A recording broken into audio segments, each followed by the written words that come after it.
मेरा टेंशन ये था कि मैं किस तरह जो यंग इंजीनियर्स हैं उन तक ये स्टोरी लेके जाऊँ, ताकि जो लोग अभी यूनिवर्सिटी में पढ़ रहे हैं या इवन जो अर्ली इन करियर है वो इस प्रोसेस से भी गुजर रहे हैं, उनको पता नहीं है कि उन्होंने किस तरह नेविगेट करना है। हम जैसे लोग, आप जैसे लोग जो इस पूरी प्रोसेस से गुजर चुके हैं, तो हमारे पास एक बहुत बड़ा एक ज़ख़ीरा है नॉलेज का, जो हम शेयर कर सकते हैं उन लोगों के ये साथ। एंटरप्रेन्योर्स को ये समझने की शदीद जरूरत है कि दुनिया जो है ना वो टेक्नोलॉजी की वजह से तेज तो हो गई है, लेकिन इंसान नहीं बदला। लेकिन टेक्नोलॉजी ने उस चीज की स्पीड इंक्रीज कर दी। प्रॉब्लम क्या है, मेरे पास नॉलेज नहीं है जंबील।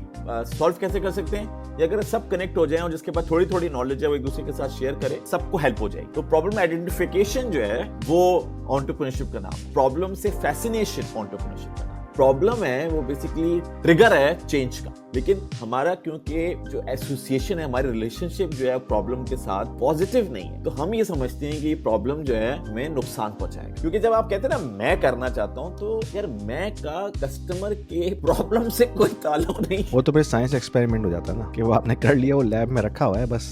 मैं इसलिए करना चाहता हूँ क्योंकि सब कर रहे हैं, मैं इसलिए करना चाहता हूँ क्योंकि मैं बोर हो गया हूँ, मैं इसलिए करना चाहता हूँ क्योंकि मुझे बॉस जब मुझे इंस्ट्रक्शंस देता है तो वो मुझे पसंद नहीं आती, मैं इसलिए करना चाहता हूँ कि जो मर्जी है मैं करना चाहता हूँ। ये तो ईगो का स्टार्टअप हो गया। एंटरप्रेन्योरशिप का ताल्लुक मैं से नहीं है, एंटरप्रेन्योरशिप का ताल्लुक आइडेंटिफिकेशन ऑफ द प्रॉब्लम से। थिंक मेरे ख्याल में ये सबसे बड़ा पॉइंट है। आप कोई भी आइडिया लेके आ जाएं, अगर आप उसको सेल नहीं कर सकते तो फिर उस आइडिया का फायदा क्या? यानी कि अगर कोई बंदा उसको यूज करने के लिए पैसे खर्च नहीं करना चाहता, then that product is dead. You need a village to raise a kid. एक गांव चाहिए बच्चों को पालने के लिए। आज के दौर में वो पूरा गांव जो है वो 2 लोगों पे महदूद हो गया। ये जॉब आप नहीं कर सकते अकेले, तो कभी भी नहीं कर सकते। अब इंटरनेट ने जो इंफॉर्मेशन जमा की थी वो उसने आपकी सिचुएशन के मुताबिक आपकी जबान में कस्टमाइज कर, और ये इंटेलिजेंस कोई 30 साल पुरानी है जो जमा हुई। तीसरा बड़ा रेवोल्यूशन, और इस रेवोल्यूशन को समझने के लिए सबसे आसान चीज ये है कि आप अब तक जो पहले कर रहे थे इसीलिए कर रहे थे क्योंकि चैट जीपीटी आया नहीं, तो आप चैट जीपीटी का काम किए जा रहे थे। पहले कोई लंगड़ा था, कोई लूला था, कोई स्प्रिंट कर रहा था, कोई कुछ कर रहा था, और सब ये समझ रहे थे कि तुम तो बड़े चैंपियन हो। चैट जीपीटी ने कहा कि देखो फंडामेंटली तो मैं सारे काम कर दूंगा, तुम ही मुझे बताओ कि तुम्हें करवाना है। पूछना है मैं अपने बच्चों को क्या करना सिखाएं कि हर चीज प्रॉब्लम, ये भी प्रॉब्लम है, ये भी प्रॉब्लम है, ये भी प्रॉब्लम है, ये भी प्रॉब्लम है, ये भी प्रॉब्लम। बेसिकली तो जो करंट स्कूल सिस्टम है वो तो एक लेबर वर्क प्रोड्यूसिंग सिस्टम था, जो कि इंडस्ट्रियलाइज दौर में बनाया गया था ना, 1950s में 40s में, वही चल रहा है अभी तक, उसको चेंज नहीं हुआ। ओके दोस्तों, thanks for joining in again. और हमारी आज ये सेकंड एपिसोड है। अगर आपने पिछली एपिसोड नहीं देखी तो यहाँ ऊपर लिंक आ रहा होगा कोने में, आप उसको जाके देख सकते हैं। उसमें हमने मोहसिन भाई की एक पूरी जर्नी कवर की थी सोशल मीडिया के हवाले से, कि किस तरह उन्होंने पाकिस्तान में जाके 2008 के ज़माने में, जबकि सोशल मीडिया कोई जानता भी नहीं था, उस वक्त उन्होंने वहाँ पर जाके एक स्टार्टअप कायम की, जिसने जाके टेलीनॉर जैसे ब्रांड के साथ काम किया, उनकी डिजिटल पीआर को रन किया, और उसके बाद मल्टीपल ब्रांड के साथ काम किया पाकिस्तान में। तो हमने उसकी पूरी जर्नी को कवर किया पिछले एपिसोड में। आज हम बात करेंगे कि पाकिस्तान में जो एंटरप्रेन्योरशिप है उसका क्या स्टेटस है, और क्या चैलेंजेस आते हैं उन स्टार्टअप्स को जब वो स्टार्ट करते हैं किसी भी किस्म का बिजनेस आइडिया। और अब जो इस वक्त चैट जीपीटी की वजह से इतनी चीज़ें जो हैं वो आसान होती जा रही हैं, ख़ासतौर पे अगर आपने कोई आइडिया लेके आना है, आपने उसको आइडिया को जो है वो प्रोडक्ट की फॉर्म में लेके आना है, तो आपके पास इतने टूल्स हैं एआई की फॉर्म में। इस एनवायरनमेंट में अब एंटरप्रेन्योरशिप कितनी आसान है या मुश्किल है, आज हम इस पे बात करेंगे। और हम अपने बच्चों को इस तरह के एनवायरनमेंट में किस तरह ट्रेन करें, ये हमारा टॉपिक है आज का। तो राइट अवे हम इस टॉपिक में जंप करते हैं। मौसम भाई, अस्सलाम वालेकुम, कैसे हैं आप? वालेकुम सलाम, कैसे हैं आप यासीन? ठीक मैं ठाक, बिल्कुल ठीक बिल्कुल। ठाक, अल्लाह का शुक्र। बिल्कुल। बड़ा मज़ा आया आपकी पिछली पॉडकास्ट में पूरी गुफ्तगू करके। आपकी पूरी स्टोरी को समझा, और काफ़ी इंटरेस्टिंग थी। मेरे लिए तो बहुत ज़्यादा लर्निंग एक्सपीरियंस था। नहीं वो आदमी को जब टाइम गुजर जाता है तो पता तो नहीं चलता, लेकिन जब आप जैसे आपने सवाल किए और बातें की, तो बहुत सारी बातें जो प्रॉब्लम मैंने किसी से की नहीं और कभी शायद कभी ज़रूरत नहीं पड़ी करने की, आई थिंक वो बाहर निकली, और उनमें कुछ इंपॉर्टेंट बातें जो मुझे रियलाइज़ हुई कि ये बातें मुझे शायद दूसरे लोगों के साथ करनी चाहिए थी और उनको बताना चाहिए था एक्नॉलेजमेंट के पॉइंट ऑफ व्यू से, कि किसका कितना कंट्रीब्यूशन है मेरी लाइफ के अंदर और इवन पाकिस्तान की सोशल मीडिया इंडस्ट्री के अंदर। तो आई थिंक मुझे वो आपने वो प्लेटफॉर्म दिया है, तो मैं बड़ा खुश था उसको देने के बाद, क्योंकि इससे पहले मैंने इतनी डिटेल्स में बातें नहीं की, बल्कि मैं आपको ये बताऊं कि मेरी बेगम ने ये कल पूरी देखी है, अच्छा। और वो मुझसे कहने लगी कि बहुत सारी बातें जो आपने की हैं, ये तो हम भी साथी थे आपके, लेकिन कभी डिस्कशन ही उनको नहीं पता हुआ, नहीं थी। कभी बातचीत ही नहीं हुई। तो थैंक यू सो मच अच्छा। For this. आई थिंक नहीं, ये बड़ा बहुत बहुत मज़ा आया, मुझे तो ख़ैर बहुत मज़ा आया सुन के। और होपफुली जो ऑडियंस है उन्होंने भी काफ़ी एंजॉय किया होगा। मेरा इंटेंशन ये था कि मैं किस तरह जो यंग इंजीनियर्स हैं उन तक ये स्टोरी लेके जाऊँ, ताकि जो लोग अभी यूनिवर्सिटी में पढ़ रहे हैं या इवन जो अर्ली इन करियर है, वो इस प्रोसेस से भी गुज़र रहे हैं। उनको पता नहीं है कि उन्होंने किस तरह नेविगेट करना है। हम जैसे लोग, आप जैसे लोग जो इस पूरे प्रोसेस से गुज़र चुके हैं, तो हमारे पास एक बहुत बड़ा एक ज़ख़ीरा है नॉलेज का, जो हम शेयर कर सकते हैं उन लोगों के साथ। उनको हेल्प हो सकती है, शायद उनको कोई जॉब में मदद हो जाए, करियर में मदद हो जाए, या इवन जो उनका थॉट प्रोसेस है, उसमें मदद हो जाए। I think that's the best thing. नहीं, ये आप कह रहे हैं ना, ये तो आप सदका जारिया कर रहे हैं। तो ये नॉलेज कैसे लोगों की ज़िंदगियाँ चेंज करती है, ये आप नहीं जान सकेंगे अपनी ज़िंदगी के अंदर। बट एनीवे, मैं स्टार्ट करता हूँ कि मेरी एंटरप्रेन्योरशिप की जर्नी जो है वो कैसे स्टार्ट हुई। छोटा-सा मैं वो ब्रीफ दूँगा, ताकि फिर मैं बिल्कुल। कर सकूँ उन बातों को कि एंटरप्रेन्योरशिप जो है वो मेरे हिसाब से एंटरप्रेन्योरशिप क्या है? मैंने क्या समझा इस ज़िंदगी में कि एंटरप्रेन्योरशिप क्या होती है? और क्योंकि मेरी एंटरप्रेन्योरशिप टेक्नोलॉजी की बेसिस पे स्टार्ट हुई थी, टेक्नोलॉजी मेरा प्लेटफॉर्म था जिससे मैंने स्टार्ट की थी, और इवेंचुअली अब टेक्नोलॉजी किस शेप में चली गई है, फिर हम उसके ऊपर जाएंगे। बिल्कुल। मेरी एंटरप्रेन्योरशिप की जर्नी जो है वो स्टार्ट ऐसे होती है कि एक प्लेटफॉर्म, जबकि हमने लास्ट टाइम डिस्कस किया था, जंबील बनता है, और हम हमारी एक एक ऑब्जेक्टिव होता है कि यार अ, लोगों को कनेक्ट किया जाए, अपनी हेल्प भी हो और दूसरे लोगों की भी साथ में हेल्प हो जाएगी। तो टेक्नोलॉजी को यूज किया हेल्प के लिए, टेक्नोलॉजी को यूज किया उस हेल्प में नॉलेज शेयरिंग के थ्रू। तो जब वो छोटी सी इंटेंट के मुझे किसी को हेल्प करना है या मुझे खुद हेल्प चाहिए कनेक्शन की, और वो टेक्नोलॉजी जब आपने इस्तेमाल करनी शुरू की, और उसका इम्पैक्ट इतना बड़ा हो गया टाइम के साथ साथ, आहिस्ता आहिस्ता आहिस्ता आहिस्ता आहिस्ता। तो जो ब्यूटी थी वो प्रोबेबली टेक्नोलॉजी नहीं थी। जो ब्यूटी थी वो आपका एज अ ह्यूमन, ये इंटेंट कि मैं किसी को हेल्प करना चाहता हूं, या मैं नॉलेज शेयर करना चाहता हूं, या जो आप कर रहे हैं, ये ब्यूटी है। अब इस ब्यूटी के साथ कनेक्ट हो गया इंटरनेट मेरे पीरियड के अंदर। उस वक्त जब वो कनेक्ट हुआ है इंटरनेट, तो उस ब्यूटी में चार चांद लग गए। सो ये एंटरप्रेन्योर्स को ये समझने की शदीद जरूरत है कि दुनिया जो है ना वो टेक्नोलॉजी की वजह से तेज तो हो गई है, उसने मीन्स तो क्रिएट कर ली हैं, लेकिन इंसान नहीं बदला। हम्म। पहले भी एम्पैथी चाहिए थी, पहले भी हेल्पिंग नेचर चाहिए थी, पहले भी केयरिंग नेचर चाहिए थी, पहले भी मोहब्बत चाहिए थी। ये सब चीजें पहले भी चाहिए थी, टेक्नोलॉजी से पहले भी चाहिए थी, और आज भी चाहिए, और आज ज्यादा ज्यादा ज्यादा चाहिए। लेकिन टेक्नोलॉजी ने उस चीज की स्पीड इंक्रीज कर दी। सो तो एक हम्बल सी अप्रोच के यार, प्रॉब्लम क्या है, हमारे पास नॉलेज नहीं है। जंबील सॉल्व कैसे कर सकते हैं? ये अगर सब कनेक्ट हो जाएं, और जिसके पास थोड़ी थोड़ी नॉलेज है वो एक दूसरे के साथ शेयर करे, तो हम पता नहीं सबको हेल्प हो जाएगी। ये सिंपल सी सोच थी। तो प्रॉब्लम आइडेंटिफिकेशन जो है वो एंटरप्रेन्योरशिप का नाम है, और प्रॉब्लम से फैसिनेशन एंटरप्रेन्योरशिप का नाम है। तो अगर आप फैसिनेटेड हैं विद द प्रॉब्लम कि यार ये प्रॉब्लम है, और ये मुझे जितनी नजर आ रही है ये छोटा नजर आ रही है, मैंने तो एक सिरा पकड़ा है प्रॉब्लम का, सिरा हल्का सा, ये हुआ है मेरे साथ, लेकिन ये मेरा प्रॉब्लम थोड़ी है, ये पूरी दुनिया का प्रॉब्लम है। नॉलेज शेयरिंग हमारा प्रॉब्लम तो थोड़ी थी, पूरी दुनिया का प्रॉब्लम। और जब इंटरनेट आया तो उसने उस चीज को एड्रेस किया, जो कि आपने देखा कि किस तरह से दुनिया चेंज हुई है। तो वो सिरा पकड़ा, और सिरा पकड़ पकड़ के आपने पता नहीं उस छोटी सी चीज को लेके फिर आपने लिंक्डइन क्रिएट कर दिया, फिर आपने फेसबुक क्रिएट कर दी, फिर आपने यूट्यूब क्रिएट कर दिया, और आप क्रिएट किए जा रहे हैं प्लेटफॉर्म्स, डिस्कॉर्ड स्कॉर्ड स्कॉर्ड, इसके इतने सारे नाम है, किए जा रहे हैं। एक ही काम हो रहा है क्या, नॉलेज शेयर होती है, उससे उसको भी फायदा होता है जो करता है, और जो दूसरे एंड पे बैठा होता है उससे भी फायदा हो रहा है। सो जो एंटरप्रेन्योरशिप है ना, उसको कभी भी टेक्नोलॉजी से फैसिनेट मत कीजिएगा। टेक्नोलॉजी जो है वो सिर्फ एक एसेसरी है जो ऊपर एक लग टूल है। गई, हुँ। वो टूल है जो लग गई है। कभी भी टेक्नोलॉजी को क्योंकि जब मैं लोगों से वहां पीछे मिलता था और करता, तो उनको लगता था टेक्नोलॉजी में बड़ी चीज है, टेक्नोलॉजी ये कर लिया, टेक्नोलॉजी वो कर लिया। टेक्नोलॉजी ने जबरदस्त काम किया है, लेकिन वो बेकार है टेक्नोलॉजी अगर वो हमारे प्रॉब्लम सॉल्व नहीं कर रही। और अच्छा, हमें यहाँ मैं आपसे एक क्वेश्चन करूँगा।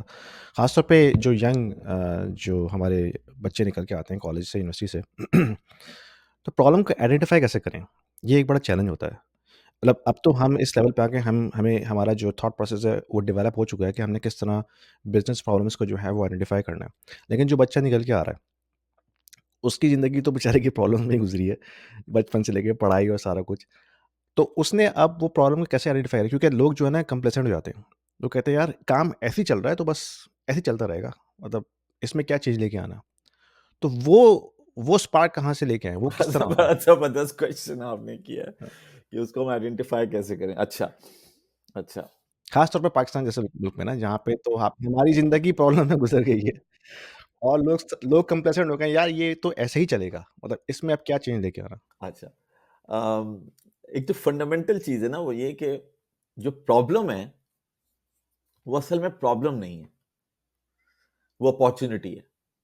हुँ, ये फंडामेंटल चीज़ है। मैं कोई नई बात नहीं कर रहा, भरा पड़ा है बिल्कुल। इंटरनेट इन चीज़ों से, है ना? वो अपॉर्च्युनिटी क्यों है? क्योंकि क्योंकि वो कुछ चेंज ला सकती है और चेंज ही हमें इंसानों को डिफाइन करता है। जहाज़ कैसे बना था और जहाज़ कहाँ है? गाड़ी कैसे बनी थी और गाड़ी कहाँ है? इंटरनेट कैसे स्टार्ट हुआ था और इंटरनेट इंटरनेट कहाँ है? Change, change, change, change, change, change, change, change. तो वो जो प्रॉब्लम है वो बेसिकली ट्रिगर है चेंज का। लेकिन हमारा क्योंकि जो एसोसिएशन है, हमारी रिलेशनशिप जो है प्रॉब्लम के साथ पॉजिटिव नहीं है, तो हम ये समझते हैं कि ये प्रॉब्लम जो है ये हमें नुकसान पहुंचाएगा और हमारा हुँ, सर्वाइवल क्वेश्चन में चला जाएगा। और कोई हमसे कहेगा कि ये तुमने क्या कर लिया, क्योंकि हमने अपने घर में ये देखा है, हमने अपने अपने मोहल्ले में ये देखा है, हमने अपने टीचर में ये देखा है कि जब गलती हम करते हैं तो हमें पीनलाइज किया जाता है। जब भी गलती हुई, 1 नंबर काट लो इसके, 2 नंबर काट लो इसके, 5 नंबर काट लो। हुँ। ग्लास टूटा, सबके मुंह उतर गए घर में। अरे ग्लास टूट गया। मुँह तो बाद में उतरता था, पहले तो लगता था एक पीछे से। मैं वही कह रहा हूं ना, ग्लास हाँ, तोड़ने की एग्जाम्पल मैं इसलिए दे रहा हूं क्योंकि ये हर घर में घर की कहानी है ये, बिल्कुल।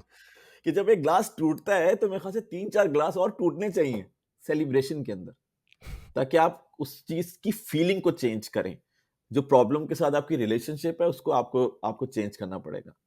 तो इसलिए एक तो ये आई थिंक हमारा सबसे बड़ा इशू है कि हमारी हमारी जो रिलेशनशिप है प्रॉब्लम के साथ वो वो ठीक नहीं है।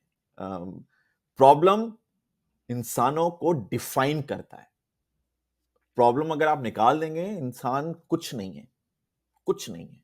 क्योंकि जब वो उस प्रॉब्लम को सॉल्व करता है तो वो हीरो बन जाता है। हुँ, नहीं, वो जितने प्रॉब्लम सॉल्वर दुनिया में बड़े बड़े, जिनको आप कहते हैं वाह वाह वाह वाह क्या कर लिया आपने, ओह इलॉन मस्क देखो क्या किया, प्रॉब्लम सॉल्व किया। लेकिन यही प्रॉब्लम अगर आपकी जिंदगी में आसपास कोई चल रहा है तो आप कहेंगे मैं तो बचूं, इससे बचूं, इससे बचूं, इससे बचूं। तो बचना क्यों चाहते हैं? बचना इसलिए चाहते हैं क्योंकि उसकी एसोसिएशन हमने माहौल में अच्छी नहीं रखी हुई।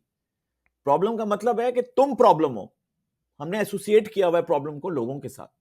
जब आप प्रॉब्लम की बात करते हैं कि जी यार मोहसिन नहीं कर दिया, तो कहते हैं ये मोहसिन गलतियां करते हैं, तो मोहसिन बेसिकली गलत हैं। प्रॉब्लम तो एक टेम्पररी फेज होता है। और आई थिंक आपसे लास्ट टाइम मैं कह रहा था या कोई किसी और पॉडकास्ट में डिस्कशन हो रहा था कि ये तो अल्लाह ताला का मुआवजा है कि जितना अक्लमंद इंसान है, इतना ही जितना शदीद अक्लमंद इंसान है, इतना ही शदीद वो बेवकूफ है।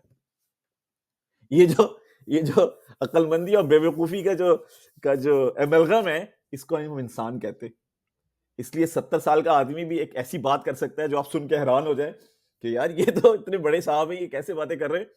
और एक हाँ, 10 साल के बच्चे से आप एक ऐसी नगेट सुन सकते हैं जो आपको यकीन आए कि ये 10 साल का बच्चा है। सो जो इंटेलिजेंस है ना, उसके उसको कोई रिलेशनशिप नहीं पता, उसको कोई एज नहीं पता।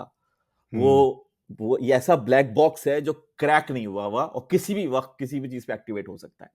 सो प्रॉब्लम के साथ रिलेशनशिप सबसे इंपॉर्टेंट चीज एक तो ये। दूसरी ये कि यार भाई मैंने अपना प्रॉब्लम सॉल्व किया था।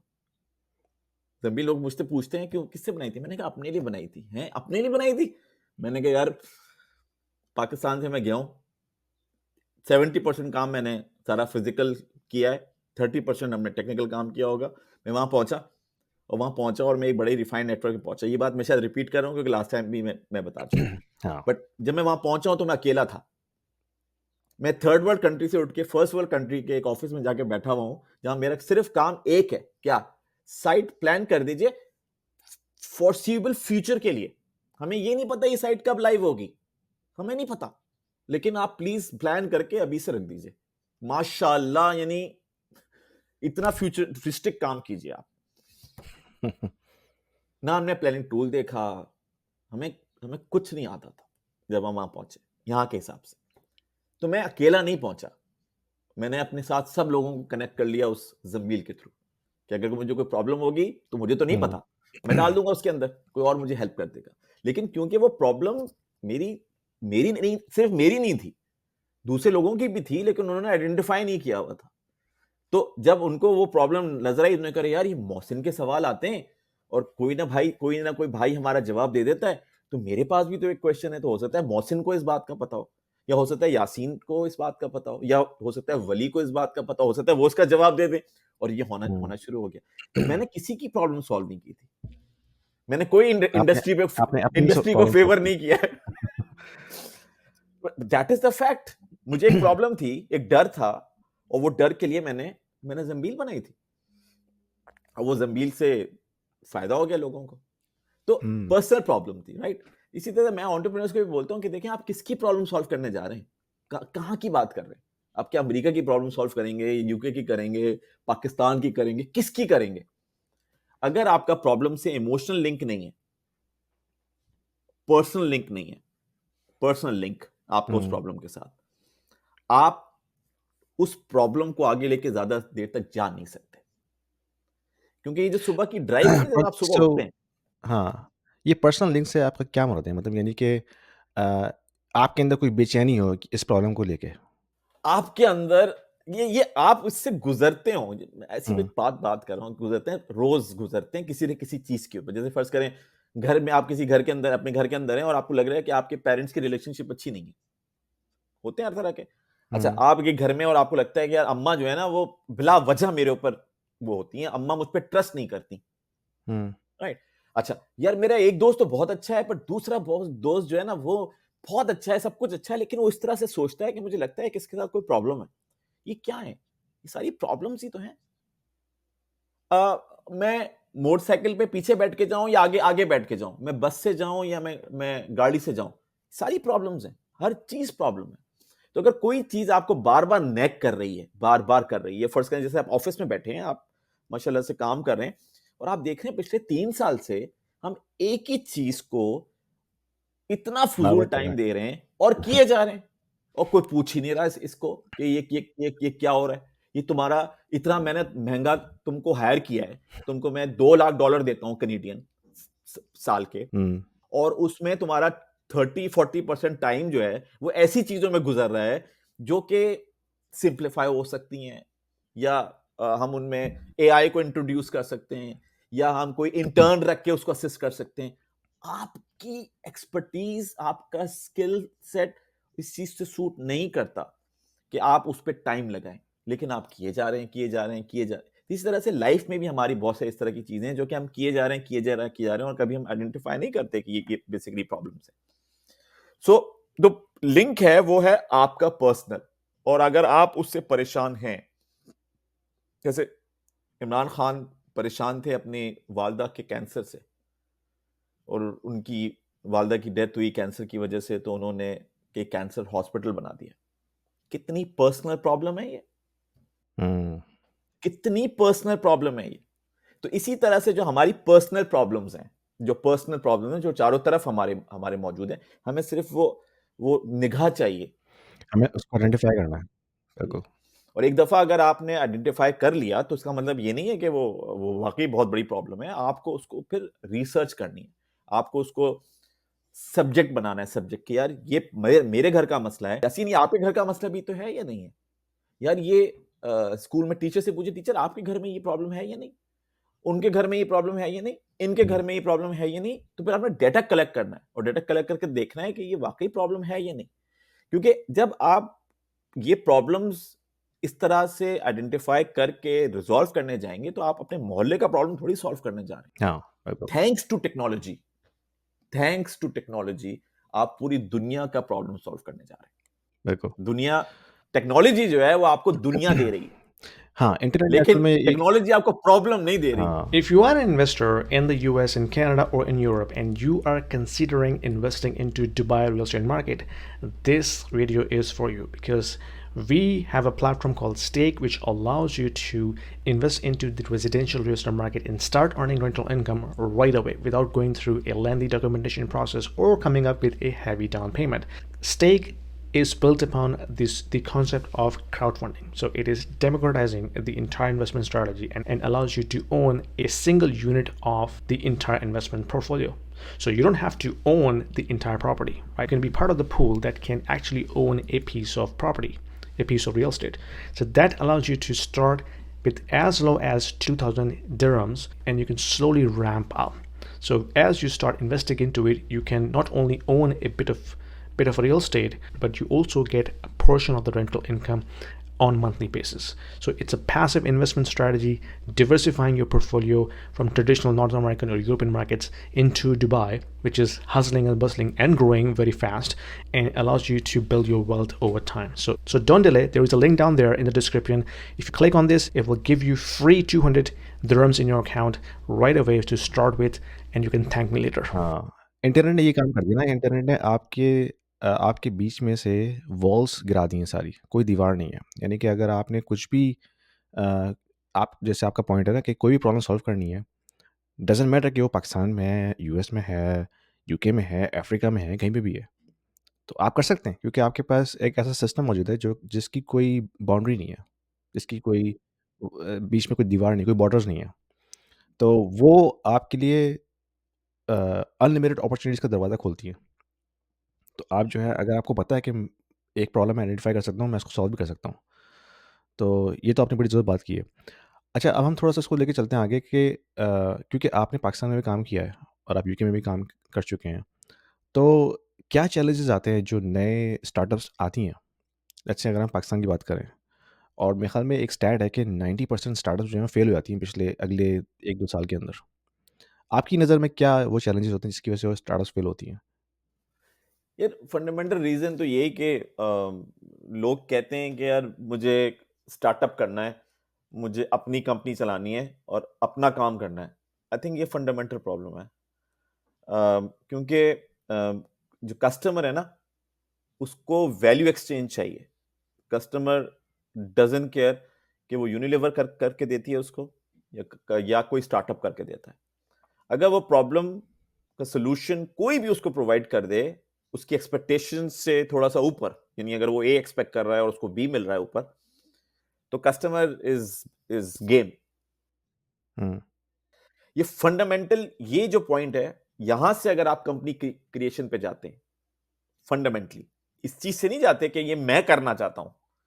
क्योंकि जब आप कहते हैं ना मैं करना चाहता हूं, तो यार मैं का कस्टमर के प्रॉब्लम से कोई ताल्लुक नहीं। वो तो फिर साइंस एक्सपेरिमेंट हो जाता है ना, कि वो आपने कर लिया, वो लैब में रखा हुआ है बस। मैं इसलिए करना चाहता हूं क्योंकि सब कर रहे हैं। हुँ, मैं इसलिए करना चाहता हूं क्योंकि मैं बोर हो गया हूं। मैं इसलिए करना चाहता हूं क्योंकि मुझे बॉस जब मुझे इंस्ट्रक्शंस देता है तो वो मुझे पसंद नहीं आती। हुँ, मैं इसलिए करना चाहता हूं कि जो मर्जी है मैं करना चाहता हूं। मैं। तो ये तो ईगो का स्टार्टअप हो गया। हुँ।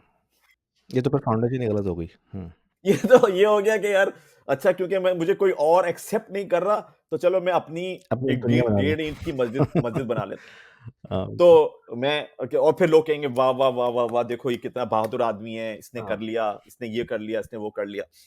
तो तो एंटरप्रेन्योरशिप का ताल्लुक मैं से नहीं है। एंटरप्रेन्योरशिप का ताल्लुक आइडेंटिफिकेशन ऑफ द प्रॉब्लम से है। मुझे जिस चीज ने पुश किया कि मुझे एंटरप्रेन्योर बनना है, वो मुझे उस नीड ने पुश किया। जब मैं पाकिस्तान जाता था और जब मैं देखता था कि जंबीर का इम्पैक्ट एक बहुत ही बेसिक स्कूल यूनिवर्सिटी गोइंग बच्चा, यानी जो 2-3 साल से यूनिवर्सिटी के अंदर, उस पे क्या पढ़ रहा है और जो ऊपर डायरेक्टर्स बैठे हुए हैं वहां पे उन पे क्या पढ़ रहा है, उस इम्पैक्ट को देख के मैंने कहा कि मुझे जंबील बनानी है, क्योंकि इस इम्पैक्ट को मैं मल्टीप्लाई कर सकता हूं। अभी तो हम सिर्फ ईमेल के थ्रू टेक्स्ट लिख के एक दूसरे की हेल्प कर रहे हैं। अब हम उसमें ट्रेनिंग्स ऐड कर देंगे, उसमें सोशल एलिमेंट्स ऐड कर देंगे, उसके अंदर हम और डेटाबेसेस बना देंगे, इंफॉर्मेशन रिक्रूटमेंट। की नई नई हाँ, फॉर्म्स क्रिएट कर देंगे हुँ, उस प्लेटफॉर्म के अंदर। तो अगर हम फॉर्म्स क्रिएट कर देंगे तो मल्टीपल तरीके से लोग फिर फायदा उठा सकेंगे। जिस तरह से आज व्हाट्सएप सक्सेसफुल हो गई, एसएमएस फेल हो गया, क्योंकि व्हाट्सएप इतनी वैरायटी देता है आपको, कम्युनिकेट करने का प्लेटफॉर्म देता है जो एसएमएस नहीं दे पाता। सो तो मैं ये सोच के गया था कि मुझे ये वाला काम करना है, तो मुझे उस नीड ने पुल किया था, वो नीड खींच के मुझे मुझे ले गई थी कि यार मुझे ये करना है। मैंने ऐसे स्टार्ट किया। अब अगर ऑब्वियसली जैसे, लेकिन मैं जब लोगों से मिला, ऑब्वियसली जब मैं पहुंचा, लोगों से मिलना शुरू किया, तो मुझे बहुत ज्यादा चीजें इसमें लगी कि लोग लोग जो है ना वो क्या कहते हैं उसको, स्केप चाह रहे हैं। 9 to 5 स्केप ही चाह रहे हैं यार, 10 साल हो गए नौकरी करते हुए, हाँ बहुत बोरियत हो रही है मुझे।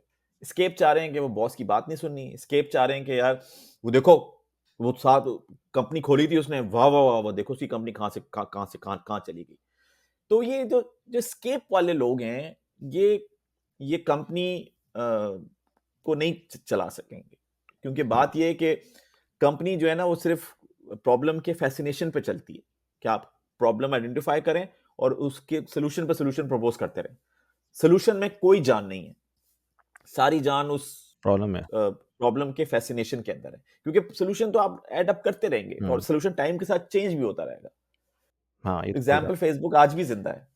फेसबुक जिंदा बिल्कुल नहीं होती, ऑर्कुट की तरह खत्म हो गई होती अगर फेसबुक कंटिन्यूसली चेंज नहीं हो रही होती।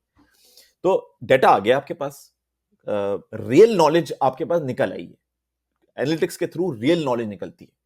जितना एनालिटिक्स को पता है इतना लोगों को खुद नहीं पता, क्योंकि हम आधा तो ऑटो पायलट पर रन हो रहे हैं ना। तो अगर वो लोगों की लाइफ को अगर हम मैप कर सकें क्लिक्स के ऊपर, तो फिर लोग खुद देख के हैरान हो जाएंगे कि अच्छा मैं इस तरह का हूं। तो वो डेटा ने आपको वो पावर दे दी है कि आप क्लिक्स को जमा करें, स्टडी करें, एल्गोरिदम्स लगाएं उसके ऊपर, और ये देखें कि रियल प्रॉब्लम जो है वो क्या है और कैसे हम उसको अमेंड कर सकते हैं। सो पॉइंट ये है कि आपने प्रॉब्लम से स्टार्ट करना है और सोल्यूशन के फैसिनेशन में नहीं जाना। सोल्यूशन टेम्पररी होता है, क्योंकि इंसान की नेचर टेम्पररी है, वो हर वक्त चेंज होती रहती है। तो वो आपको साथ साथ उसके साथ इवॉल्व होना होता है, उसके साथ। और आप जो है ना वो, अगर आपने कोई प्रॉब्लम आइडेंटिफाई कर लिया है तो उसका मतलब ये नहीं कि आप अपने कंपनी के सीईओ है। ये भी एक हमारा मिथ है कि वो, अगर हमने प्रॉब्लम आइडेंटिफाई कर लिया तो मुझे तो चेयरमैन होना चाहिए, मुझे तो फाउंडर होना चाहिए, मुझे तो सीईओ होना चाहिए, मुझे तो यही होना चाहिए, क्योंकि ये मैंने कर लिया। कंपनी जो है वो टीम है, ठीक है, उसमें फाइनेंस भी इंपॉर्टेंट है, उसके अंदर ह्यूमन रिसोर्स हायरिंग भी इंपॉर्टेंट है, उसके अंदर जो है वो एडमिनिस्ट्रेशन भी इंपॉर्टेंट है, उसके अंदर जो आपकी कोर कैपेबिलिटी है उसकी एक्सपर्टीज भी इंपॉर्टेंट है, और वो सारे काम आप कोई एक बंदा कर नहीं सकता। हाँ बिल्कुल। सो वो जो हिरार्की है ना, जो आपने दूसरी कंपनियों से ली हुई है, ये सब ओल्ड स्कूल हिरार्कीज हैं। इस वक्त एक ही हिरार्की है, वो ये कि मेरा ये रोल है और तुम्हारा ये रोल है, और रोल ऊपर नीचे नहीं है किसी का। ये जो है ना कि मैं बॉस हूं तो तुमने मेरी बात सुननी वो पड़ेगी। तो कॉर्पोरेट स्ट्रक्चर है ना, टिपिकल। तो जो कॉर्पोरेट स्ट्रक्चर है बेसिकली वही तो सबसे बड़ा प्रॉब्लम है, क्योंकि जब आपने दुनिया के बेहतरीन दिमाग जमा कर लिए अपने हिसाब से, और उन दिमागों को लेके आपने चारों तरफ फेंसेस लगा दी, तो वो दिमाग तो आपस में प्ले नहीं कर सकते ना, बिल्कुल। क्योंकि वो तो डर रहे हैं कि मैं बोलूंगा तो मेरी कहीं अगले 3 महीने में मेरा प्रमोशन नहीं होगा, या अगर मैं बोलूंगा तो मैं जज हो जाऊंगा। ये सारे फैक्टर जब आप आपकी कंपनी में रन कर रहे हैं, तो आपको फिर ह्यूमंस की कंपनी बनाने की जरूरत क्या थी? ह्यूमंस की कंपनी का तो मतलब ही यही होता है कि आपने हर चीज को उसकी वैल्यू के ऊपर जज करना है। बिल्कुल। इस पे जज नहीं करना कि यार ये क्योंकि जूनियर डायरेक्टर है, ये तो इसने बोल दिया है तो यार ये तो जूनियर है ना, तो ये इसको नहीं पता कि क्या बात कर रहा है। हाँ तो आप जज नहीं कर सकते। लेकिन ये बात भी तो ठीक है ना कि अगर आपने एंटरप्रेन्योरशिप की तरफ जाना भी है, आपने कोई प्रॉब्लम सॉल्व भी करनी है, तो आपको सबसे पहले उस एनवायरनमेंट को चेंज करना पड़ेगा ना। यानी कि अगर आप कॉर्पोरेट लाइफ में गुजार रहे हैं अपना टाइम 10-20 साल जितने भी हो गए, अगर आप कोई चेंज लेके भी आना चाह रहे हैं तो आपको उस एनवायरनमेंट से निकलना पड़ेगा ना, वरना तो आप अगर उसी स्ट्रक्चर में फंसे रहेंगे तो आपको चेंज लाना भी चाहेंगे तो आपको वो एनवायरनमेंट मिल नहीं रहा जिससे आप वो चेंज लेके आएँ। अनलेस आप पार्ट टाइम कुछ ना कुछ काम करते रहें और फिर उस प्रॉब्लम को आइडेंटिफ़ाई करके सॉल्यूशन लेके आएँ, देन फिर आप जंप करें उस शिप से। लेकिन हाँ, हाँ, ये हाँ, एक अनदर एंगल है जो आपने अभी ऐड किया है। इसके बारे में मैं एक चीज़ और कहूँगा। बहुत सारे लोग जिनसे मैं कनेक्टेड हूँ, यार हम कब जंप कब करें? यार बहुत हो गई, बस अब कर हुँ, लेना चाहिए। तो मैं सबसे पहले उनसे ये पूछता हूँ, तुम ये बताओ कि तुम जब जॉब कर रहे हो और तुम्हारे पास जो भी टाइम है, जितना भी टाइम है, तुम्हारे लिए बड़ा इंपॉर्टेंट है ना ये स्टार्टअप स्टार्ट करना, बहुत इंपॉर्टेंट है और बहुत बहुत दिल चाह रहा है स्टार्ट करने का, और बेचैनी हो रही है, सब कुछ बहुत अच्छी बात है। बट ये कि जो तुम्हारे पे एग्जिस्टिंग टाइम फ्रेम मौजूद है, जो रातें मौजूद हैं, अर्ली मॉर्निंग्स मौजूद हैं, यानी तुम कितना टाइम एग्जिस्टिंग सिनेरियो में निकाल के इस स्टार्टअप पे लगा सकते हो। क्योंकि अगर तुम वो नहीं लगा रहे हो, तुम ये सोच रहे हो कि जी वो 9 to 5 होगा तो मैं करूंगा, तो उसका मतलब है कि you are not not ready for it. हुँ, इसका मतलब है कि वो कनेक्शन आपके पास नहीं है उस चीज का, क्योंकि वो जो कनेक्शन है वो इंतजार थोड़ी करेगा कि मैं जब नौकरी छोड़ूंगा तो ये आएगा, तो फिर हम ये करेंगे वो करेंगे। ये तो ये टेस्ट है आपका कि अगर आपने आइडेंटिफाई कर लिया है और आप इतने बेचैन हैं छोड़ने के लिए, तो सबसे पहले ये देखिए कि वो बेचैनी जो है वो आप अपने उस स्टार्टअप के ऊपर लगा रहे हैं या नहीं लगा रहे हैं। हुँ। और अगर आप वो बेचैनी अपने स्टार्टअप पे लगा नहीं रहे हैं, तो आप समझते हैं कि वो जब खत्म हो जाएगा तो वो बेचैनी ऑटोमेटिकली आके लगनी शुरू हो जाएगी उसके साथ। इसका मतलब ये हुआ कि आप जो हैं वो सीरियस नहीं है। स्केप करना चाहते हैं यहाँ से, हुँ, ठीक है? इवेंचुअली जब आप सब कुछ छोड़ देंगे, तो क्योंकि फिर किचन का मसला आ जाएगा कि महीने का किचन मैं कैसे चलाऊँ? हुँ, तो इवेंचुअली आप एक और नौकरी में एंटर हो जाएँगे। क्योंकि आपको हर महीने ये फ़िक्र लगी रहेगी कि यार ये महीने का किचन का पैसे कहाँ से आएँगे?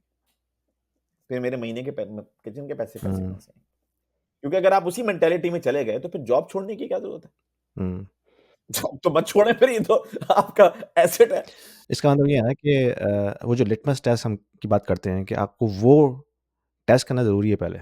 कुछ भी करने से पहले वो आप लिटमस टेस्ट करें कि भई जो भी मैं आइडिया लेके आ रहा हूँ, डज़ इट हैव लेग्स और नॉट? यानी कि वो मार्केट में सर्वाइव कर सकता है, नहीं कर सकता? क्या वो वैल्यू ऐड कर रहा है कस्टमर्स के लिए कि नहीं कर रहा? क्या लोग विलिंग हैं उसको खरीदने में कि नहीं? आई थिंक मेरे ख़्याल में ये सबसे बड़ा पॉइंट है। आप कोई भी आइडिया लेके आ जाएँ, अगर आप उसको सेल नहीं कर सकते, तो फिर उस आइडिया का फ़ायदा क्या? यानी कि अगर कोई बंदा उसको यूज़ करने के लिए पैसे खर्च नहीं करना चाहता, then that product is dead out of the gate, right? Absolutely, मतलब वो उसके लिए वो प्रॉब्लम ही नहीं है, हुँ, और जिसके लिए प्रॉब्लम ना हो वो तो फिर फायदा क्या आपको करने हाँ, का।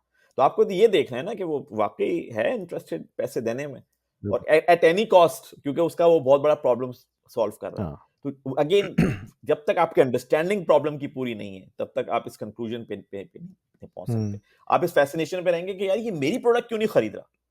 आप ये नहीं सोच रहे कि वो आपकी प्रोडक्ट नहीं खरीदेगा क्योंकि उसका जो एनवायरनमेंट क्रिएट हुआ हुआ है उसके अंदर आपकी प्रोडक्ट की कोई खास वैल्यू नहीं है, हुँ। या उसको कंपटीशन बेहतर चीज दे रहा है। अक्सर प्रोडक्ट मैनेजर्स का ये एक इश्यू रहता है कि वो लोग जो प्रोडक्ट डेवलप कर रहे होते हैं, मैंने देखा है अपनी लाइफ़ के अंदर, कि वो एक साइलो एनवायरनमेंट में कर रहे होते हैं, जिसका रियलिटी से बहुत दूर-दूर तक कोई ताल्लुक नहीं होता। और जब वो प्रोडक्ट लेके आते हैं मार्केट में, तो कहते हैं, "यार, ये तो प्रोडक्ट बिक ही नहीं रही।"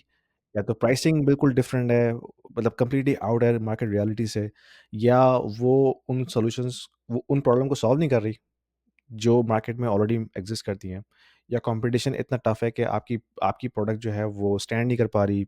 हो सकता है उसमें कोई फीचर्स ना हो, या प्राइसिंग पैरिटी ना हो। तो आई थिंक ये बहुत ज़रूरी है कि जो भी आप आइडिया लेके आ रहे हैं, उसका लिटमस टेस्ट बहुत ज़रूरी है हर लिहाज से। प्रोडक्ट की वायबिलिटी, यानी कि जो भी आप, चाहे वो नॉलेज शेयरिंग की प्रोडक्ट हो, चाहे वो फिज़िकल प्रोडक्ट हो, चाहे वो कोई आईपी सॉफ्टवेयर सॉल्यूशन हो, क्या वो एड्रेस कर रही है मार्केट प्रॉब्लम्स को कि नहीं? नंबर 1, क्या वो उसी एनवायरनमेंट में कर रही है जिस एनवायरनमेंट में आपने इस प्रोडक्ट को डेवलप किया है, या दैट इज़ कंप्लीटली डिफरेंट? और फिर ऑफ कोर्स उसकी मॉनेटरी साइड, कि भाई लोग क्या रेडी हैं उस प्रोडक्ट को खरीदने में? क्या वो वाक़ई में इतनी वैल्यूएबल है कि लोग अपने वॉलेट से पैसे निकाल के आपको दें उस प्रोडक्ट को खरीदने के लिए? आई थिंक ये सारी चीज़ें बड़ी इंपॉर्टेंट होती हैं कि जो भी कोई आइडिया लेके आना चाह रहा है स्टार्टअप के हवाले से, वो इन चीज़ों को ज़हन में रखे कि मैंने इन चीज़ों को टिक करना है before I really jump into it. यार यासीन, इसमें सबसे आसान तरीका ये ना कि अगर आप खुद कस्टमर हैं अपने, तो छुट्टी हो गई आप। हुँ, अगर आप कस्टमर हैं तो बस, आपने देखना है कि ये जो प्रोडक्ट है, इससे वही मैं इमोशनल लिंक की जो मैं बात कर रहा था कि यार ये इमोशनल लिंक है, हाँ। तो आप देख रहे हैं कि यार ये मैंने सॉल्व कर लिया। मेरी रिलेशनशिप मेरी मदर से अच्छी हो गई।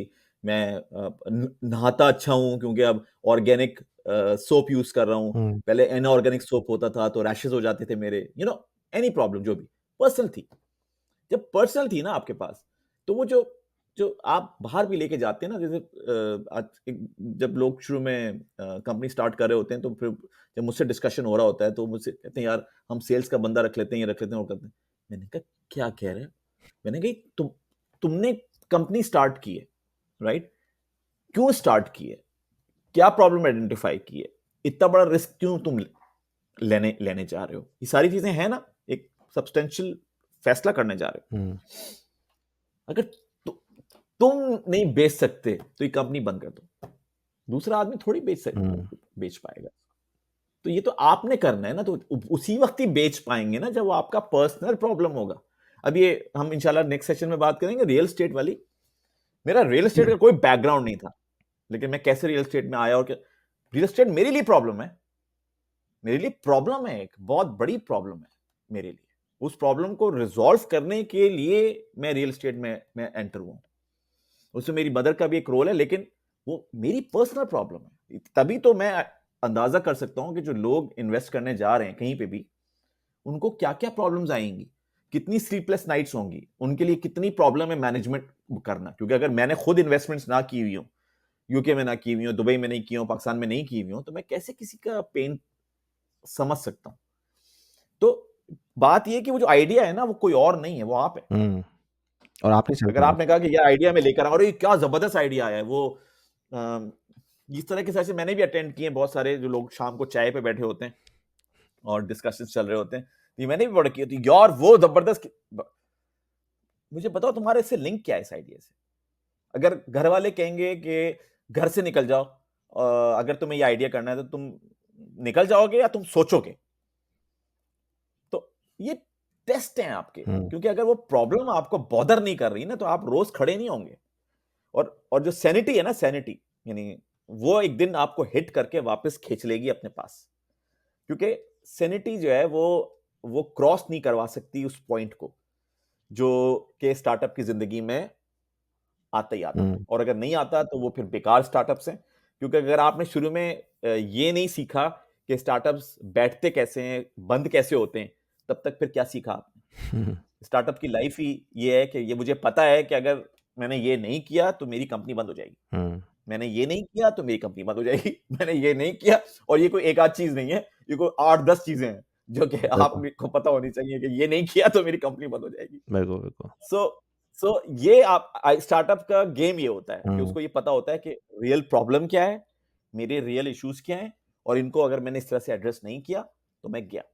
आइसोलेशन में तो आप अपने लिए कोई छोटी सी दुनिया खुद बना लें दिमाग के अंदर, कोई नहीं हाँ, रोकेगा आपको। बिल्कुल। लेकिन अगर आप किसी को सर्व करने जा रहे हैं तो आपको आइडिया होना चाहिए कि मेरे इस एक्शन से इम्पैक्ट क्या पड़ेगा, इस एक्शन से लोग क्या सोचेंगे। और इसमें वो एक लास्ट टाइम सेल्फ अवेयरनेस। तो अगर आप थोड़े से सेल्फ अवेयर हैं इस मामले में कि यार ये तो मुझे बुरी लगी है बात, अगर आपको लगी है तो बहुत ज्यादा चांसेस हैं और लोगों को भी लगी होगी।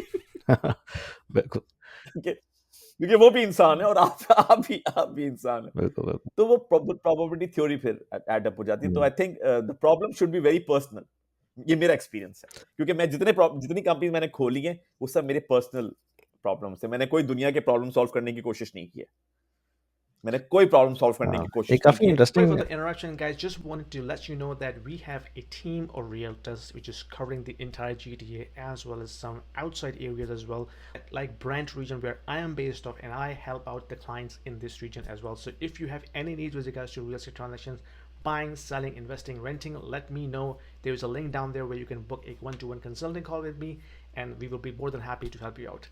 Let's get back to the काफ़ी video. इंटरेस्टिंग थॉट है कि आप बजाय आप दुनिया की तरफ देखें और दुनिया में प्रॉब्लम आइडेंटिफाई करें, आप अपनी लाइफ के अंदर ज़रा नज़र दौड़ाएँ और आपकी लाइफ में क्या प्रॉब्लम्स हैं, आप उनको सॉल्व करें। तो इस बारे में खैर मैंने कभी सोचा नहीं, तो लेकिन बड़ा अच्छा इंटरेस्टिंग थॉट है। अच्छा ये बताएँ कि देखिए वो पैकेज नहीं आएगा बाहर से कोई। हाँ, बिल्कुल। फिर कोई है नहीं जो ला के दे, अरे नॉक हो गया, पैकेज आ गया, अरे प्रॉब्लम आ गई। खुशी नहीं है बॉस। हाँ। अच्छा, थोड़ा-सा इसको मज़ीद आगे लेके चलते हैं। अ, ये तो हमने बात कर ली कि एंटरप्रेन्योरशिप का जो कोर प्रिंसिपल है वो क्या है और किस तरह से उसको रन करना चाहिए अगर आपने स्टार्टअप चलानी भी है। लेकिन अब आजकल का जो दौर है जिसमें टेक्नोलॉजी काफ़ी एडवांस हो गई है, ठीक है? ये जो चैट जीपीटी का टूल आ गया है, इससे एक तो बहुत सारी जॉब्स इम्पैक्ट भी होंगी और साथ ही साथ वो बहुत ज़्यादा अपॉर्च्युनिटीज़ भी क्रिएट करेगा, ठीक है ना? तो अब दोनों एंगल्स हैं। अब आपकी मर्ज़ी है आपने किस एंगल से इसको देखना है और फिर अपनी लाइफ़ को कैसे चेंज करना है, वो तो हर इंडिविजुअल की अपनी एक चॉइस है। लेकिन जहाँ हम बात करते हैं एजुकेशन के हवाले से, हमने पिछली एपिसोड में बात की, आपने कहा कि आप एंटी स्कूल हैं और उसकी वजह ये है कि स्कूल का जो करिकुलम है या जो उनका पढ़ाने का स्टाइल है, वो बेसिकली भेड़-चाल वाली चीज़ है। यानी कि सब बच्चों को बिठा दिया और बस सबको एक साथ ही जो है, एक ही लेवल पे जो आप उसको पढ़ाए जा रहे हैं। लेकिन अब ये मेरे लिए बड़ा एक चैलेंजिंग क्वेश्चन है अपने बच्चों के हवाले से कि अब दुनिया इतनी तेज़ी से चेंज हो रही है इस एआई की वजह से कि आपके पास इन्फॉर्मेशन, नॉलेज आपके पास फिंगर टिप्स में है और मेरी बेटी 12 साल की है ग्रेड 7 के अंदर, तो अब उसका जो होमवर्क करने का स्टाइल है वो कंप्लीटली डिफरेंट है जिस तरह हम करते थे।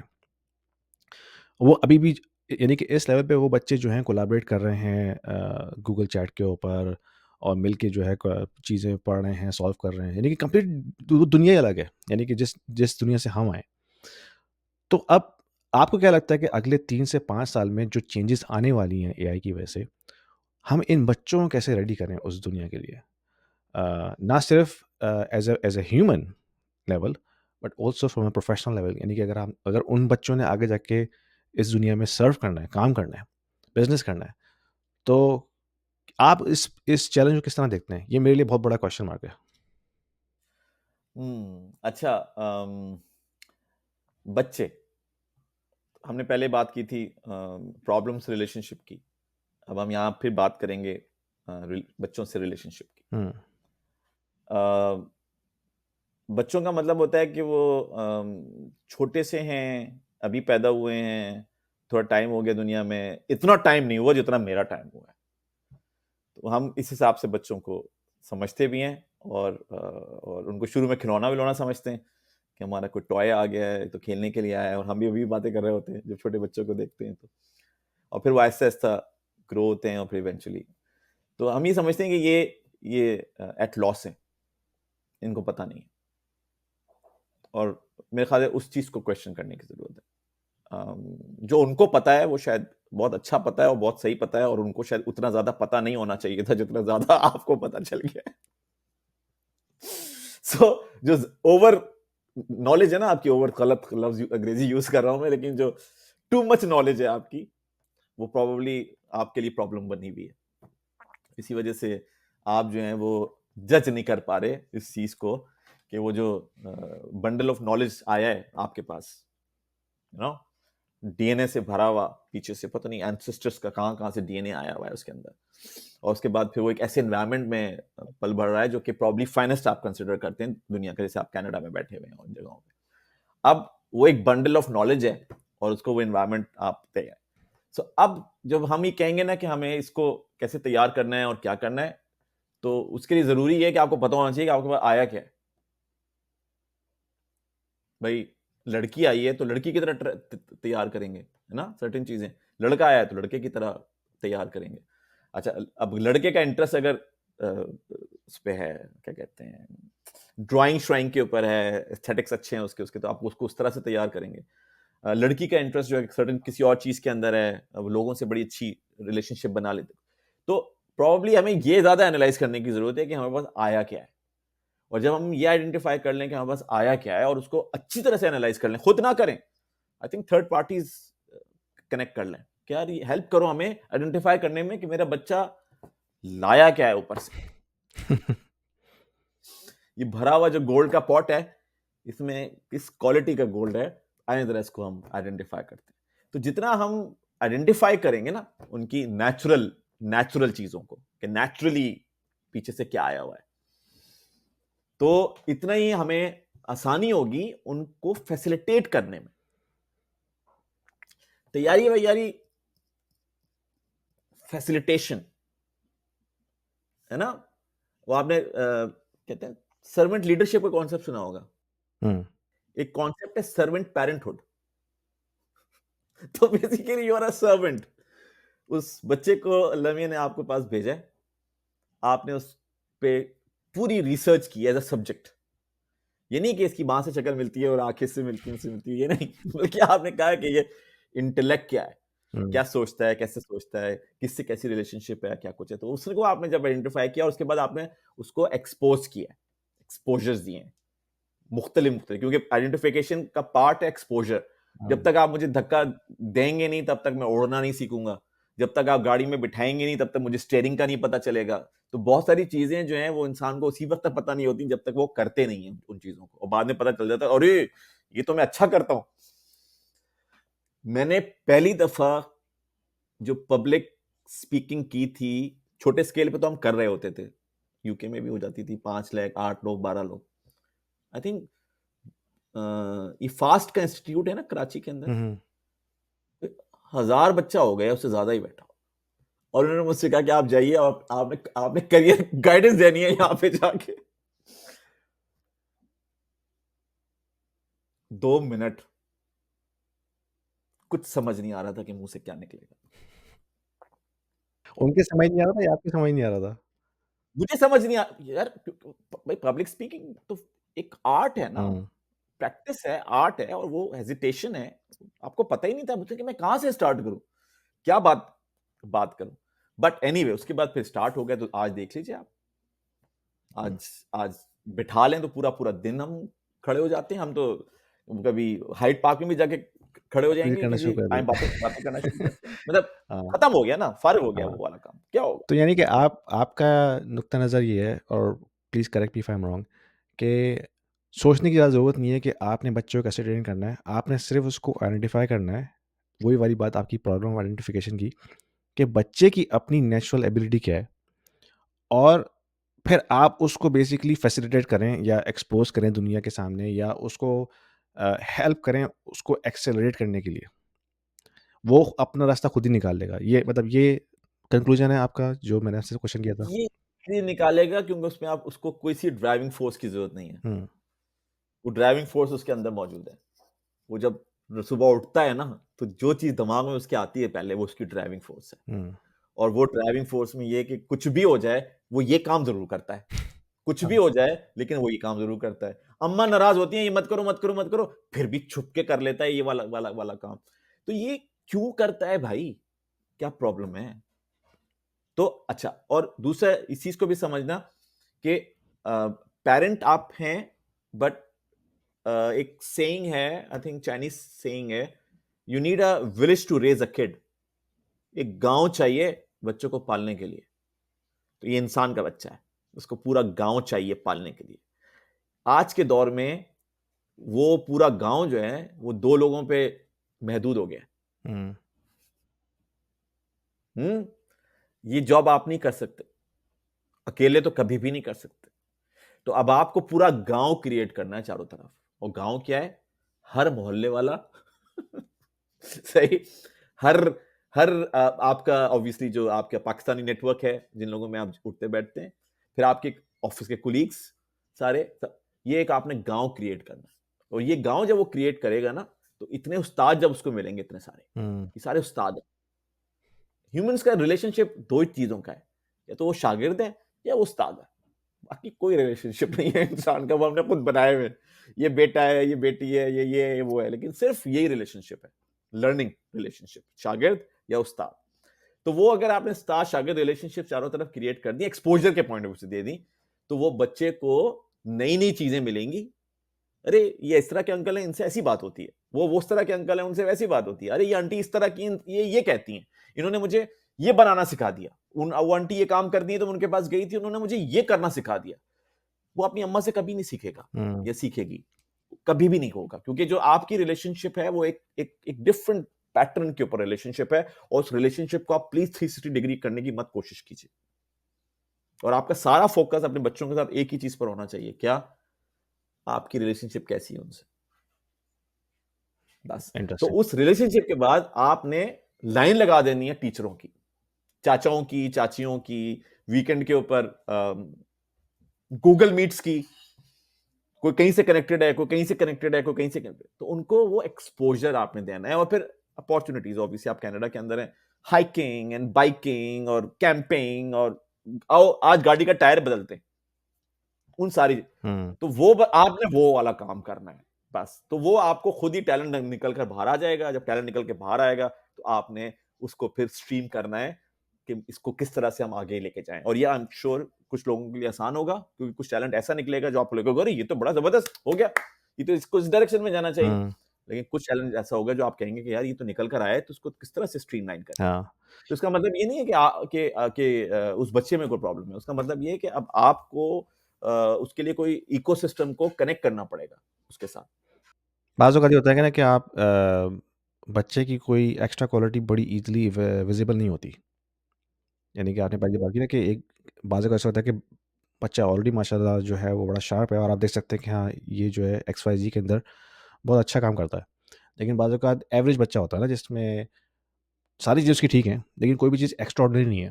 तो अब उस केस में फिर थोड़ा मुश्किल होती है कि हम किस तरह आइडेंटिफ़ाई करें कि उसका जो जो नेचुरल उसका इंटरेस्ट है वो क्या है? यासीन, हुँ। अब हमने शादी से पहले लाइसेंस नहीं लिया था, लिया था?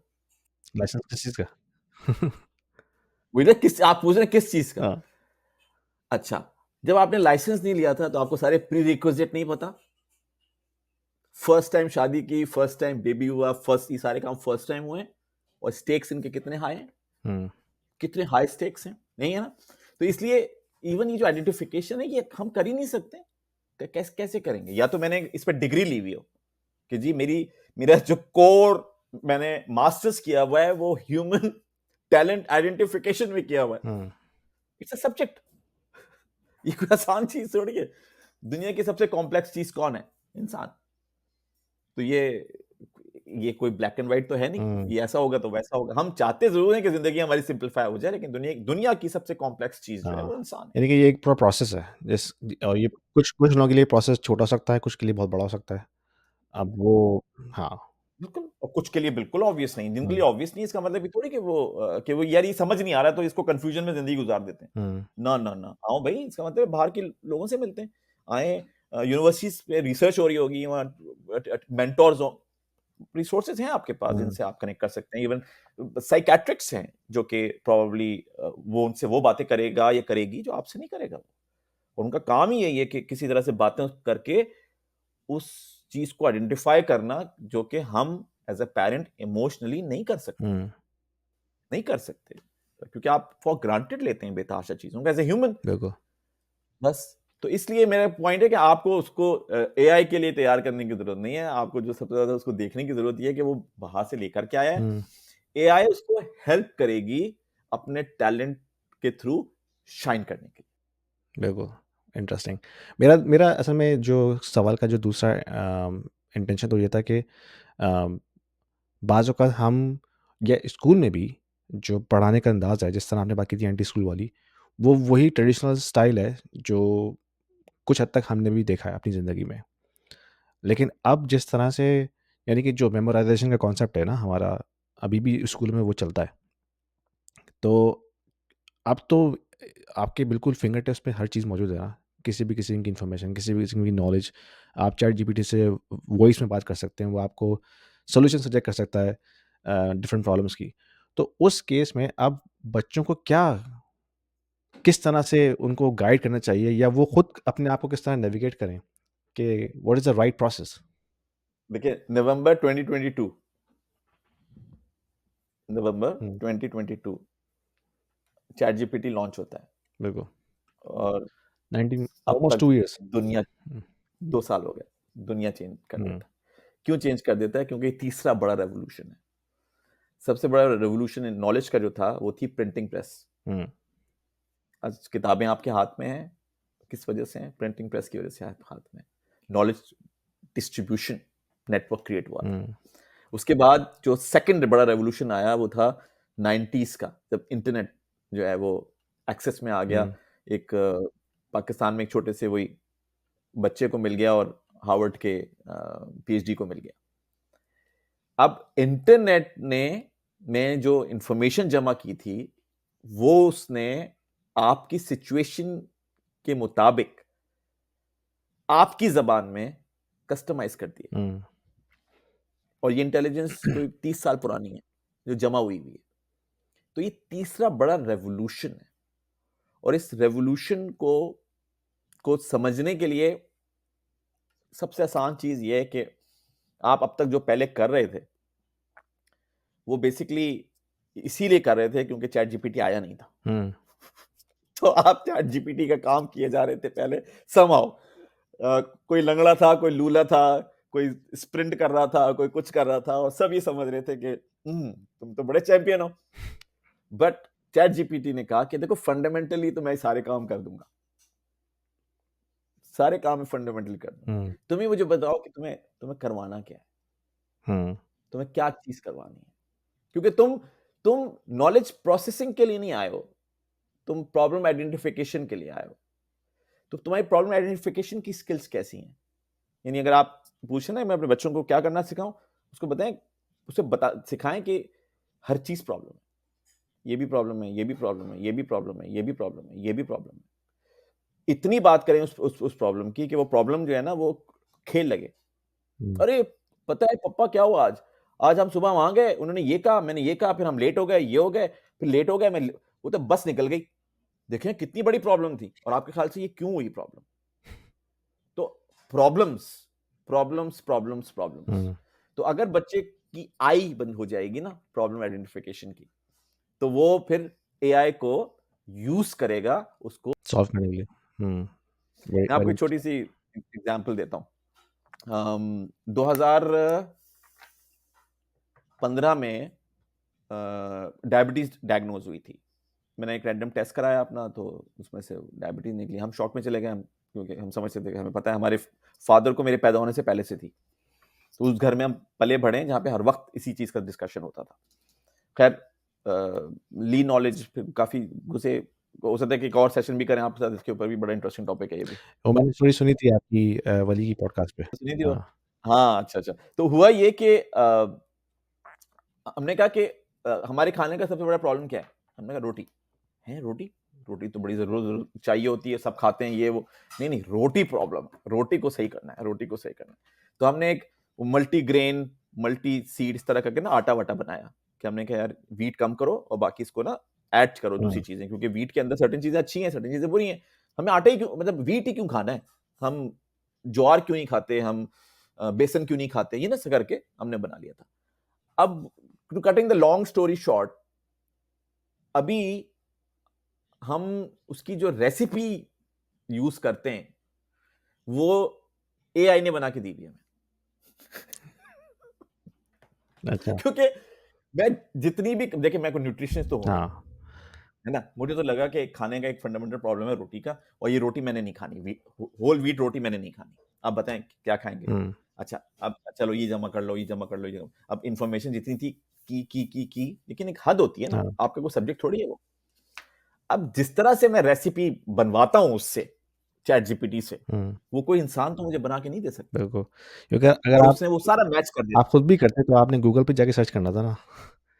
करना भी था, हाँ, लेकिन जिस प्रिसिशन से वो हाँ। चीजें निकाल निकाल के दे रहा है, और वो डबल चेक कर लेता है बगैर नाराज हुए हुए।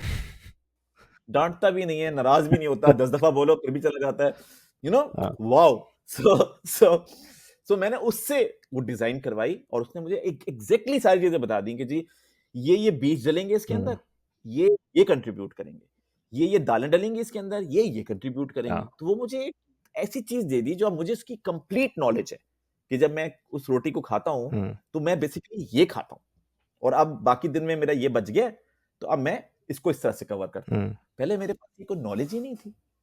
तो ये चैट जीपीटी ही कर सकता है बिल्कुल। भाई। और मेरे ख्याल में इसका नेक्स्ट स्टेप क्या होगा कि रेसिपी को जो है ना वो डायरेक्टली वो ऑर्डर कर देगा किसी भी शॉप को या स्टोर को, वो आपके घर पे आके डिलीवर हो जाएगी। हाँ, अमेज़न नहीं कर हाँ, रहा, अमेज़न यही तो कर रहा है। वो लोगों को निकाल रहा है और अपने सारे वेयर हाउसेज़ रोबोट्स। ऑटोमेट कर रहा है। हाँ।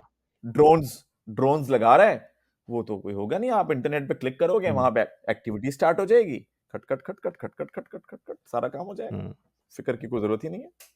बिल्कुल। सो बात ये कि हमें एआई के बाद ना ज़्यादा फ़िक्र करने की ज़रूरत नहीं है, बल्कि हमें खुश होने की ज़रूरत है कि कि एआई आ गया है, और जब एआई आ गया है तो उससे मैं अपने प्रॉब्लम सॉल्व करवाऊंगा। हाँ, इसमें मतलब दोनों तरह के एंगल्स हैं ना सोचने के। एक तो यही है कि एक तो अपॉर्चुनिटी है ऑफ कोर्स, प्रोडक्टिविटी आपकी कितनी ज़्यादा इसमें इम्प्रूव हो सकती है वो तो लिमिटलेस है ना।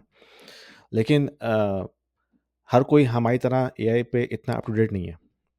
बहुत से लोग अभी भी सो रहे हैं, और बहुत से लोग अपने आप को अपडेट नहीं कर पाएंगे। चाहे हो सकता है वो उम्र के उस हिस्से में हो कि उनके पास अब वो एनर्जी ना हो कि अपने आप को अपडेट करें।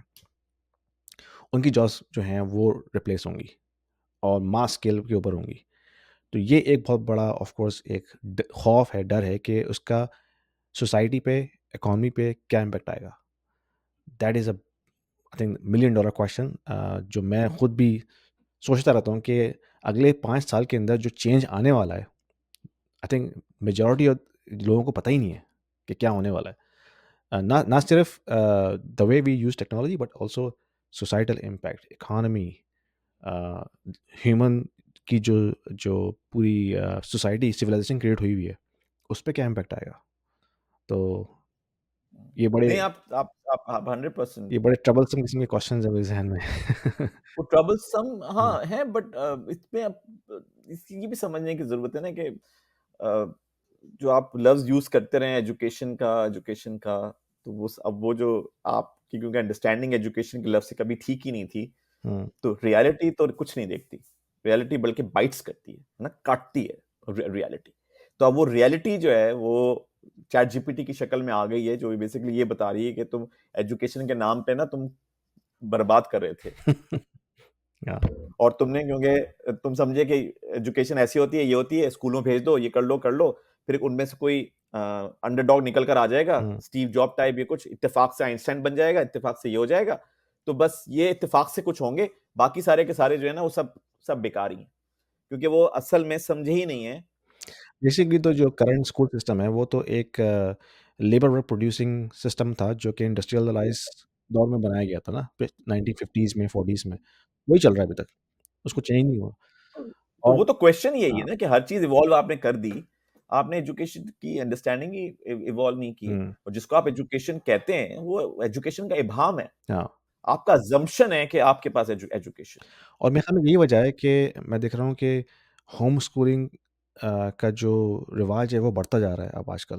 आपके भी सर्कल में कुछ लोग ऐसे होंगे जो होम स्कूलिंग कर रहे होंगे। अब पेरेंट्स रियलाइज़ कर रहे हैं कि ये जो स्कूलिंग सिस्टम जो अभी इस वक़्त मौजूद है वो तो मतलब आपके बच्चों को उस तरह से तैयार नहीं कर रहा जिस तरह से तैयार होना चाहिए उनको। चाहे वो एजुकेशनल कंटेंट के हवाले से हो, चाहे वो रिलीजियस वैल्यूज़ हों, चाहे वो ये जो एलजीबीटी और जितना भी कुछ किस्म का मवाद जो है वो आ रहा है स्कूलों के अंदर, करिकुलम के अंदर। तो सारी चीज़ें जो हैं वो अब वो पेरेंट्स को चैलेंज कर रही हैं कि something is wrong in the schooling system. Maybe we have to think differently. Time time जो है ना, एक जब गाड़ी बनी थी तो वो प्रॉब्ली 50 किलोमीटर पर आवर की स्पीड से चलती होगी जब गाड़ी बनी होगी।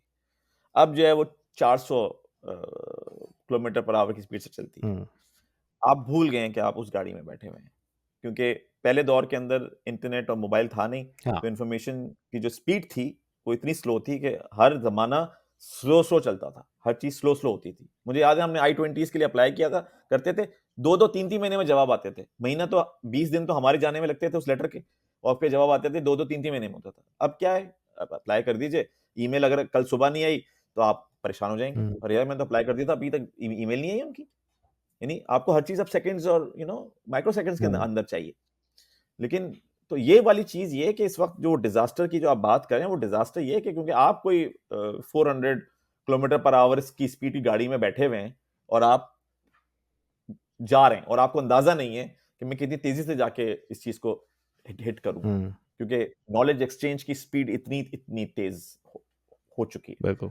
सो वो वही वाली बात कि अब जब तक आप अवेयर, फंडामेंटली अवेयर नहीं होंगे चीजों से कि असल एजुकेशन है क्या, हुँ। और ये सारी चीजें फंडामेंटली इन चीजों को कैसे समझना है। और हाँ, नहीं बड़ा इंटरेस्टिंग फिलॉसफिकल डिस्कशन है ये तो, और उस पे तो हम जितनी हम बात करें उतना कम है। लेकिन अनफॉर्चुनेटली हमें अब ख़त्म करना पड़ेगा क्योंकि मुझे हम दूसरी मीटिंग में जाना है।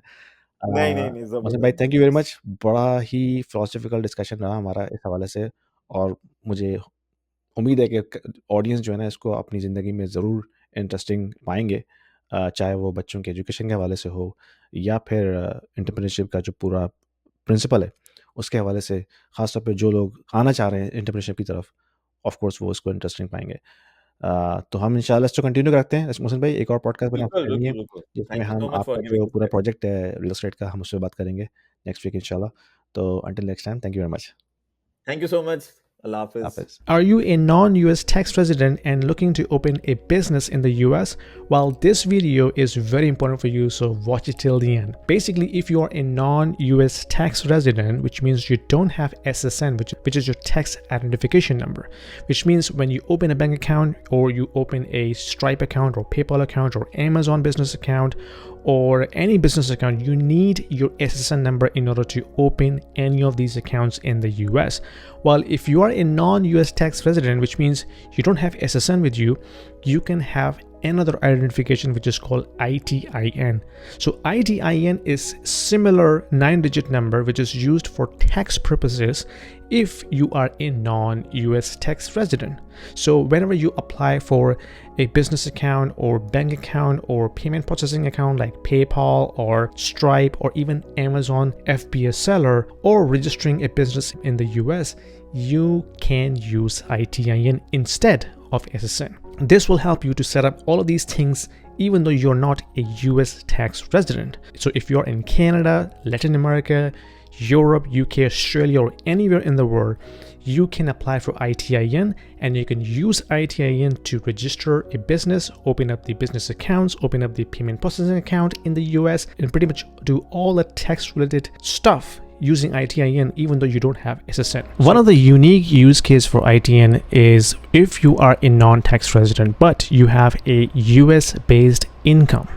Like for example, you have a rental property in the US or any other business that is generating income from the US, then depending upon the tax treaty from your parent country, you may have to file taxes in the US. Right? So when you have to file taxes in the US, you need ITIN because you have to file your tax return on a Form 1040-NR. Okay, so if you are a non-tax resident, you need the Form 1040-NR in order to file your tax return, and when you fill up that form, you will be required to enter your ITIN because you don't have SSN. So in order to enter your tax identification number, you have to have ITIN number ready. Okay, this is a very common use case for all the non-tax resident that is generating income in the US. They need to file tax return. Depending upon your tax treaty between your parent country, you may need ITIN as well. So how do you get that? Well, there are some companies available on the internet that will help you to get you the ITIN, but they may charge between $400 to $600 per application. We have a company called ITIN and they are one of the quickest in terms of submitting the application. So they will help you out in terms of collecting the documentation, help you out in terms of answering your questions, and help you out in terms of submitting the application. Now, the typical application process times takes between 4 to 14 weeks, but the ITIN people only take 48 hours to collect the information, help you out in the journey, submit your application, and from that point onwards, it's basically IRS. IRS can take between 2 to 12 weeks depending upon their volume of the applications, but throughout the process, they will handhold you in terms of opening up the accounts, help you to open up the FBA account or Stripe account or PayPal account, or guide you in terms of the entire process. They're pretty quick to respond. They have people speaking English and Spanish and Arabic, and they can give you very competitive rates as well. Plus, if you use my referral link, which will give you extra $50 discount when you purchase their services. So if you are looking to open a business in the US, start your journey today, apply for ITIN. Even though if you're not looking to open a business now, you should have ITIN just in case in the future if you want to open a business, you're ready from tax standpoint. So check the link in the description below and let's get back to the video.